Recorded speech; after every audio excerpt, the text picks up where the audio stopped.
አንዳንዱ ሰው ግን ሰምታችኋል አይደለም? አሜሪካ የሰይጣን ሀገር ነው፣ እንትና አውሮፓ የሰይጣን ሀገር ነው። እንዴ የሰይጣን ማን ነው ሀገር? እናንተ ሰጭ ያረጋችሁ። የሰይጣን ሀገር የለው። እዚህም ሰይጣን አለ፣ እዚያም ሰይጣን አለ። ሰይጣን እዚያ ይመለካል በስቶ እውነት ነው። አዳራሽ ሰርተውለታል፣ ማምለኪያ ሰርተዋል።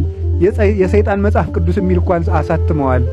10 ትእዛዛት ሁሉ አውጥተዋል። እግዚአብሔር አትስረቅ ሲል እሱ ሰረቅ የሚል፣ እግዚአብሔር መስቀል ተቀበል ተሰቃይ ሲል ደግሞ ይመችህ የሚል መጽሐፍ ርኩስን ብለው አይደለም እንደዚህ ሁሉ አዘጋጅተዋል። አዎ ሰዎች ሁሉ በሰይጣን እየሰገዱ ሰይጣን ተጨቁኗል፣ መብቱ ተገፍቷል፣ ጭቁኑ መልአክ እያሉ የሰይጣን ጠበቆች የሆኑ ሰዎች አሜሪካ፣ አውሮፓ አሉ። ለሰይጣን ዓመታዊ በዓል ሰይመውለታል። እንደዚያ ስለሆነ አሁን እዚህ እኛ ግሸን ስለሄድን፣ እኛ እዚህ ጣላጭ ስለመጣን፣ ደብረ ሊባኖስ ስላለን፣ አክሱም ስላለን እዚህ ሀገር ሰይጣን የለም አለ።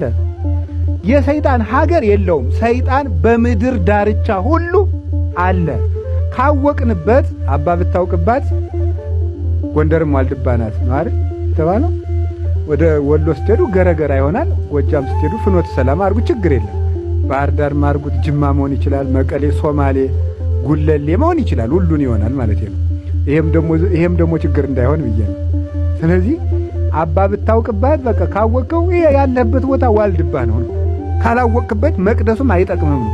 ካወቅበት ደግሞ የትም ከታመንክ እግዚአብሔር ለእግዚአብሔር ምድር በምላ ዓለምን ወክሎም ላይ ነበር ውስጤታ ምድርና ሞላዋ የማናት ወገኖቼ? የማናት? የእግዚአብሔር ናት። የሰይጣን አገር የለው። እንኳን ሌላ እንደው ሊቃውንት እኮ ይላሉ ከጣዖት ቤት እንኳን ወስደው አስረው አስጨንቀው እየጎተቱ ወስደው ከጣዖቱ ቤት ውስጥ ና ስገድ ቢሉህ ነው። በዚያም ስግደቱን ለማን አድርገው ይላል? ለእግዚአብሔር አድርገው። ምክንያቱም ለጣዖቱ መሬት የለውምና። አለው እንዴ? የለውም። የፈጠረው እግዚአብሔር ነው። ጣዖቱ ይቁምበት እንጂ መሬቱ የእግዚአብሔር ስለሆነ አስገድደው ከወሰዱ እዚያም ውስጥ ለእግዚአብሔር ስገድ። የትም ቦታ መታመንን ለክርስቲያኖች መቼት የለንም።